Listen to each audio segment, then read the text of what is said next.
You're lying on the ground. It's 40,000 BC. The fire is dying down. And somewhere next to you, one of your campmates just went quiet. Not dead quiet, breathing quiet, eyes closed, body limp, completely unresponsive. You poke them. Nothing. You say their name. Nothing. And yet the chest is still rising and falling.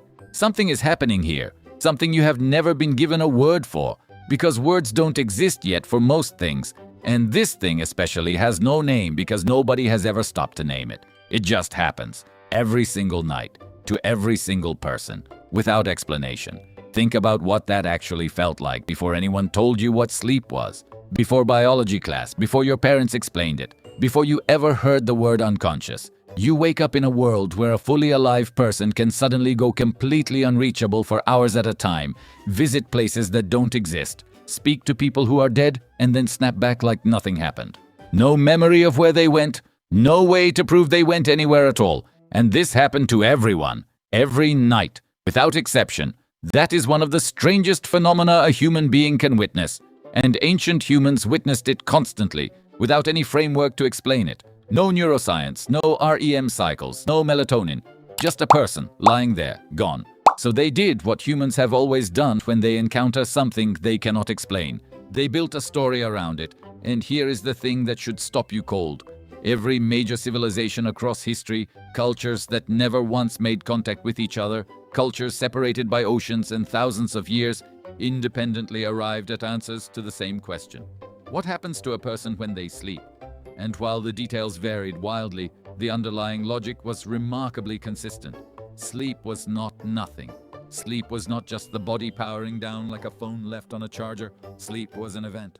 Something went somewhere, something came back, and what happened in between mattered enormously.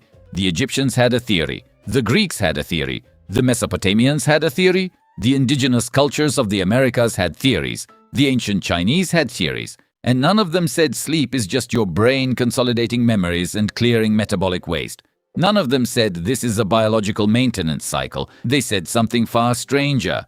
And honestly, given what they had to work with, they were not entirely wrong. This is the story of what ancient humans actually believed happened every single night when the world went dark and the people around them disappeared. The most common answer. The one that shows up independently across dozens of ancient cultures with no contact between them, is almost poetic in its simplicity. When you sleep, your soul leaves your body. Not permanently, not like death, but temporarily, quietly, like a tenant stepping out for the night and leaving the lights off. The body stays behind, breathing, warm, technically alive. But the thing that makes you you, the animating force, the consciousness, the self, whatever word each culture reached for, that goes somewhere else entirely. The ancient Egyptians called it the ba. Depicted in their art as a human-headed bird, the ba was understood to travel freely during sleep, moving between the world of the living and the world of the dead, visiting realms that waking consciousness could never reach. Every morning when you opened your eyes, your Bea had returned. Every morning you were, in a very literal sense, reassembled. Sleep was not rest. Sleep was a nightly journey with a safe return baked in. Death was simply the journey where the Bea didn't come back. The ancient Greeks built on similar logic. They gave sleep and death the same family. Hypnos, the god of sleep, and Thanatos, the god of death, were twin brothers. Not metaphorically related. Actual twins. Born from the same mother, living together in the underworld. That is not an accident of mythology. That is an entire civilization encoding its understanding of sleep into its religious architecture. Sleep and death feel the same from the outside. The Greeks noticed, they named it, they made it theology. In Mesopotamia, the oldest urban civilization we know of, dream texts and sleep rituals survive on clay tablets going back 4,000 years. The Assyrians believed that during sleep, a spiritual double called the Zakik departed the body and wandered the night. What the Zakik encountered, the people it met, the places it traveled, those experiences returned as dreams. The dream was not a hallucination, it was a travel report. Here is what makes this more than superstition. These cultures were trying to solve a real problem with the tools they had, and the soul exit theory actually explains a lot. It explains why dreams feel like experiences rather than thoughts. It explains why some people die peacefully in their sleep with no apparent cause, the soul simply did not return. It explains sleep paralysis, waking but unable to move, The soul caught mid-return, halfway home. Every strange thing about sleep that we now explain with neuroscience, they explained with the soul. Different vocabulary, same observations, same very human need to make the terrifying feel like it has a reason. If the soul left the body during sleep, then dreams were not random noise. They were dispatches from wherever the soul had been. And once ancient humans arrived at that conclusion, the logical next step was obvious. If dreams carry real information from real places, then you should be able to control where you send the soul. You should be able to request a specific destination. You should be able to sleep on purpose, toward a purpose, and come back with something useful. This was not a fringe idea. This was infrastructure. The ancient Greeks built entire temples around it. Scattered across Greece and its territories were sanctuaries dedicated to Asclepius, the god of medicine. Sick people, desperate people, people with questions that waking life could not answer would travel sometimes hundreds of miles to reach one of these temples, and when they arrived, they did not pray and leave. They stayed. They performed purification rituals, fasted, bathed, made offerings, and then they lay down in a special chamber called the enkoimeterion, the sleeping place, and they waited for a dream. The practice was called incubation, from the Latin incubare, to lie upon. The idea was that Asclepius himself would appear in the dream and either heal the person directly or deliver instructions for their cure. Hundreds of inscribed stone tablets survive from these temples recording what patients reported dreaming. A man with paralyzed fingers dreams that the god opens his hand and straightens each one. He wakes up healed. A woman who cannot conceive dreams of a specific ritual. She follows the instructions. She has a child. Whether you believe the divine explanation or not, something was happening in those sleeping chambers that people found worth crossing half the Mediterranean for. The Assyrians took a different approach, but the same logic. They produced some of the oldest dream interpretation manuals ever discovered, clay tablets cataloging thousands of dream symbols and their meanings. If you dream of a specific bird, it means this. If you dream of falling into a river, it means that. These were not casual folk beliefs. These were professional reference texts used by trained dream interpreters who served kings and advised on military campaigns and political decisions based entirely on what the ruler had dreamed the night before.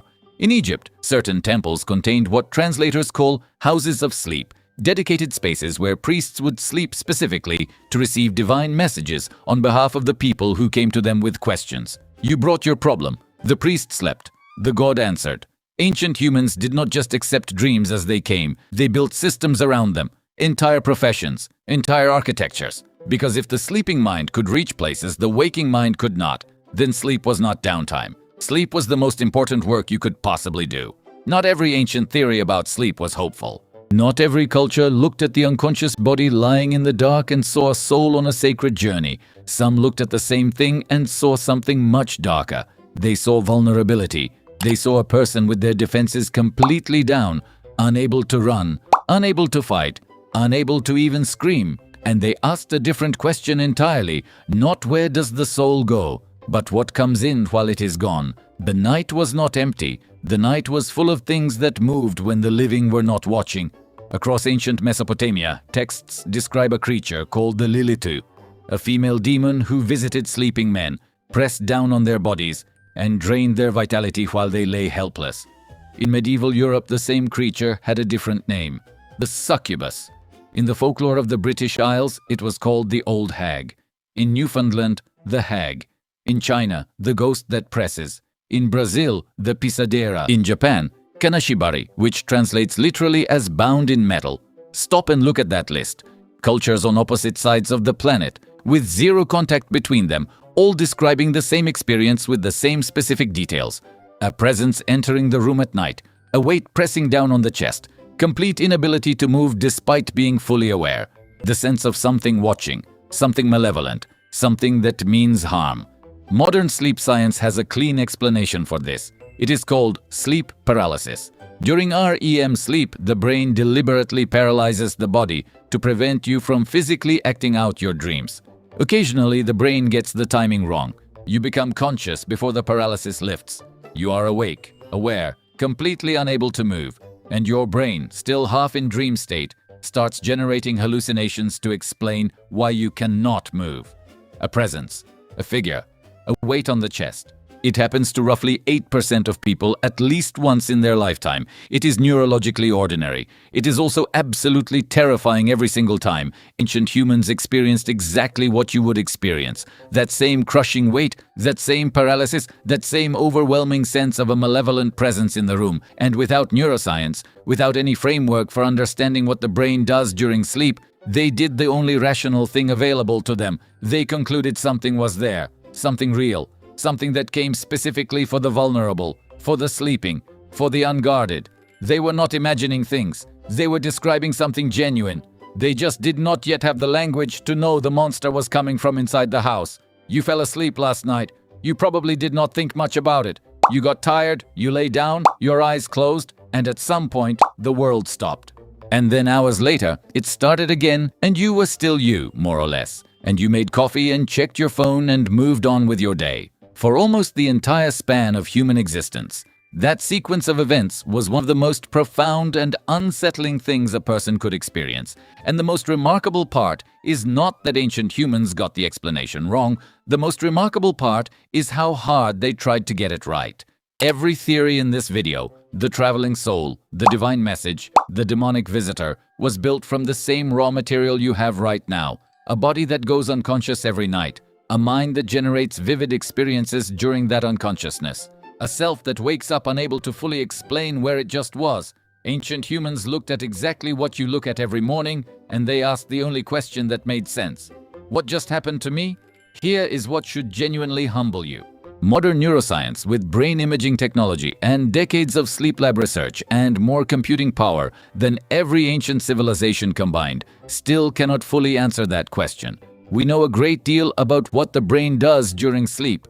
We can measure REM cycles and map neural activity and observe memory consolidation in real time. But the deeper question, why sleep exists at all, why consciousness has to switch off for a third of every life, why the brain generates the specific hallucinatory experiences it generates every single night, that remains one of the most contested open questions in all of biology. The honest answer from the most sophisticated sleep researchers alive today is that we are still not sure.